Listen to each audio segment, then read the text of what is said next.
Grandma Daisy here, coming at you from the coronavirus video, like everyone else, in mid-Missouri. Oh my, this thing is really uncomfortable. And it smells like a skunk. It belonged to my son. I wonder why.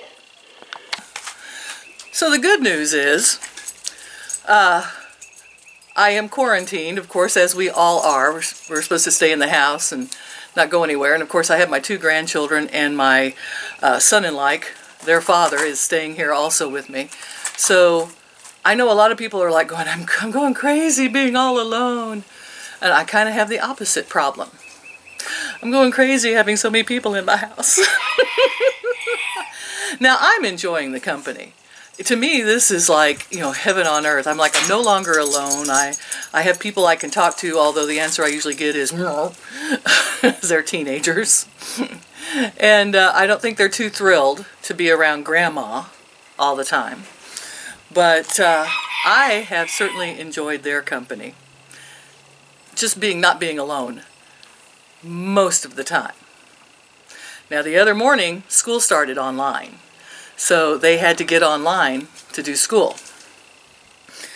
And of all the screaming and yelling and fighting, and the internet didn't work, and the program didn't work, and it was like trying to get signed on to Obamacare and blah, blah, blah. And I'm like, can't we all just chillax and get along? And I get, my head bit off every time I say something. And I was like, well, yeah, I've been through teenagers twice, like 30 some odd years ago. Now I remember. Oh yeah. Oh, what I wouldn't give for some solitude. And of course, they're all extroverts. And their father is also a self-proclaimed extrovert. So he tells me, I had to turn my camera around so I had a little more light. I realized the sun was behind me. It probably wasn't filming real good. He tells me he misses being at the bar and working because they shut down. And he's all upset about how he's going to pay his bills or anything. And I thought, well, so far you're living off of me. Everything is fine. I'm, stressing along here. But he was telling me how he misses being around people and everything. So he cleaned out my spare bedroom so he could go hide in it. Why is it the extroverts are hiding in the closets and the rest of us, they're supposed to be introverts and we don't like people and we live alone all the time, are like going, hey, I got company. This is great. Yeah, for me, most of the time, being an older person, I think we're quarantined all the time. We live at home alone, days and days on end. Hardly anybody calls us, hardly anybody comes by to see us. That's my life for the most part. And except for my YouTube family, who messages me on Facebook sometimes, I'm usually alone. And it's okay. So this whole quarantine thing, to me, staying home mostly is normal. I usually have to look for places to go out and do things with Mom and stuff.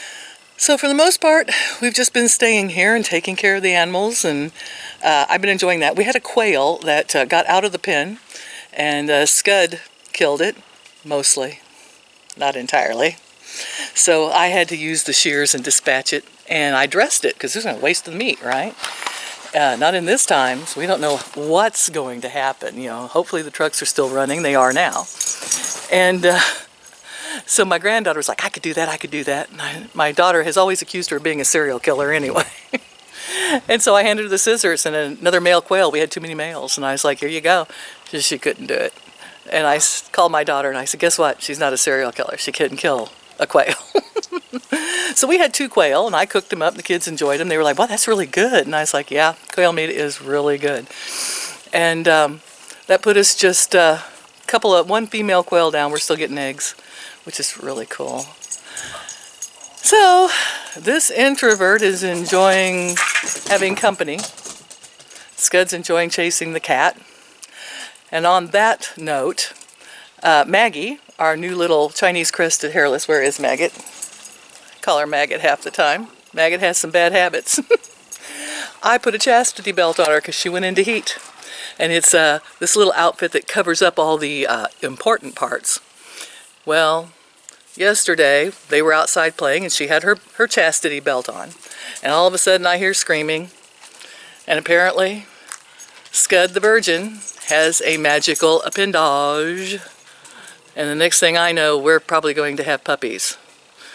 And how we got up over the tail, down under and around to all the important parts, but they managed. So we may have puppies in 63 days. I marked it on the calendar. And I'm sorry about that, but I have a lot of people wanting them, so they will all have good homes, any that I have. And of course I'm going to keep one. Don't even... Absolutely, if they live and everything's fine. I have a new vet. Pam and I found him before the quarantine and everything took place, and he's not too far away, and he's really nice, so that was a really nice find. Other than that, guys, like I said, I'm enjoying the beautiful weather. I got my lawnmower started, and I got most of my lawn mowed. I waited 5 days, and I asked the men in the house for 5 days if they would like to go mow the lawn. And they were all like, sure, yeah, I'll do it, and then got back on the internet and played their video games. 5 days in a row. And finally I said, to heck with that. So the old grandma came out, started the lawnmower, and I mowed. And I've got to finish today because I can't do the whole yard in one go. I went in about having a heart attack. I know, I'm out of shape. Also, speaking of the carnivore diet, I think we will now have a new goal, and that is to see if I can, how fast that 60 pounds that took me a year to lose. Well, I lost it in, 7 months, but then I kept it off for the year. How fast can you regain 60 pounds being off the carnivore diet? We're going to find out. Because of my grandkids and everything, we have had bread, flour, rice, noodles, all the things that I love beyond belief, cookies. And I realize I'm such an addict, I can't leave them alone. I just can't. And nerves. You know, they're fighting and sniping at me and sniping at each other, and I'm like, I need something to calm my nerves, and since I don't drink, unfortunately their father does. And that's been an issue for me. But, you know, people do what they got to do to get through when you have nerves and you have no, prescription meds for that. So, yeah, for me it's carbohydrates. Sugar is my drug of choice. And, yeah, I won't even get on the scale. Guys, when this whole quarantine COVID virus thing is over and they go back home and they get back into school, we'll discuss dieting at that time. But I think none of us should stress ourselves any more than we're already stressed now. On that note, Mother and I did have to get out of the house after a week. And we went to the smallest grocery store in the smallest town nearby. And they still had plenty of food and meat, and I even found canned milk and things that you can't find at like Walmart and Aldi's and the big stores. Try going to a small town and finding a smaller grocery store. There are less people there. We wore gloves and protective equipment, and they didn't laugh at us now. Before, everybody would laugh at you if you went in with gloves and anything over your face. I didn't wear the mask. I wanted to. It's just that thing is really hard to breathe in. And it doesn't really have a filter. Mom said, put a coffee filter in it. And I was like, yeah, I could do that. If things get really bad, I could do that. But I think we're not there yet. Missouri has, we've heard of two cases that have died and had the COVID. But we don't have testing here. And so we don't know how many people have it. So we're working with no information. Although we have heard 2 people have died of it, just 2. And we don't know what hospitals, what counties, we don't know where, because they won't release that information to us. So basically we just have to treat it like they were our next door neighbor. And that's what we're doing. Lots and lots of alcohol and wiping things and wearing gloves and the same thing everyone else is doing. We're doing here too. All right, guys, I hope wherever you are, you're safe. Try to keep a sense of humor. Just think about Scud's magical appendage and how did he get through that chastity belt? And I don't know. It was weird. And there's something mysterious in the roof of my house pecking on the ceiling now. I think it is also going stir crazy from the COVID virus. And it's tap, tap, tap, thump, thump, thump, scratch, scratch, scratch, thump, thump, thump. I think it's a squirrel. Could be a raccoon. And one of my kids saw a cat jump out of an eave. Another mystery to solve later. I love y'all. Like, share, and subscribe. Keep up with the insanity. And don't worry about donating on my homepage because we're all in this together now, guys. It's tough for everyone. I hope we get that money. I hope I do. I hope all of us do, but we'll see. Bye-bye.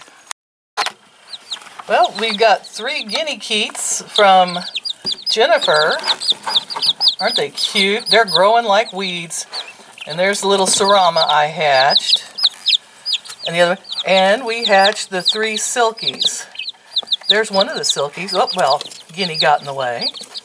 One of them little silkies we call Chubs. That one right there, that's Chubs. Isn't that cute?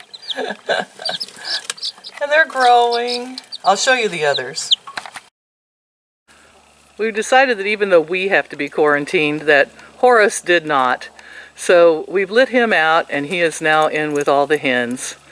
And boy, is he a happy Roo-Roo. He's a Sarama-Roo. He's a big Sarama-Roo. But he sure does like to strut his stuff. He is a beautiful Sarama bird.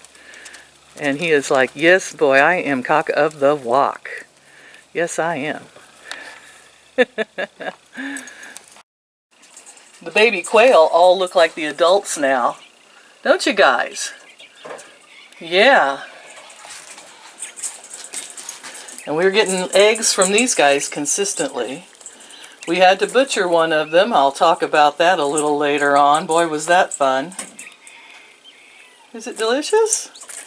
I think that's crazy there. And ones we got from Orscheln's, the sex-links, they're growing like mad and doing really good. They've been fed today. There's little Friendly. This is the one the kids picked out. It's an Araucana. Hope I pronounced that correctly. Hi, Friendly. Friendly is really cute. We sure are. My grandkids are here with me, and they're really enjoying raising these baby chicks and helping me. We've had a lot of fun with them. It's kept us busy during our quarantine. You were a bad boy, but you were just doing what nature called you to do. Right, Scud?